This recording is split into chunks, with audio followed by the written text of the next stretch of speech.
বল্টু দিয়ে আমাকে মারছিস কেন? আমি কি করেছি? কারণ তোকে ছেড়ে দিলে আমরা ফেসে যাবো তাই। এই ফেসে যাবি মানে? আমি তোকে কেন ফাঁসাবো? কেন ফাঁসাবি? হ্যাঁ, নাটক শুনাচ্ছ তুমি।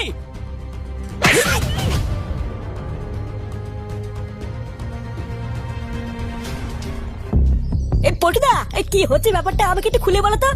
তুমি তো ঘরে ছিলা, আর তুমি এখানেই বা কি করে আসলা? তোমাকে কেই বা বেঁধে রাখলো? এখন অত কথা বলার সময় নেই, এখানে খুব বিপদ, তোরা এখন এখান থেকে যা। কি বলছে গুরু? বিপদ মানে? এই তোরা কেডা? শালা এত বড় সাহস এখানে কি করে ঢুকেছিস? তোরা এখনই এখান থেকে বেরো, আমি এদিকটা দেখছি।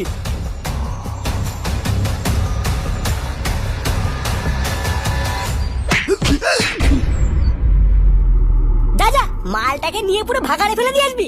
চোরের বাচ্চা, খেতে কাজ নেই, গন্ধে গন্ধে ঠিক চলে এসেছে। ভালো করে চোখ কান খোলা রাখবি, আজকে এসেছে, কালকে অন্য কেউ আসলে কিন্তু বিপদে পড়ে যাবি।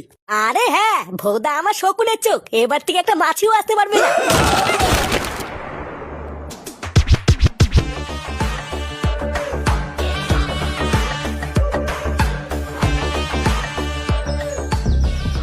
এতদিন সবার কাছে শুনে এসেছিলাম কাছের বন্ধুই একদিন বড় শত্রু হয়ে যায়, আর আজ সেই কথাটা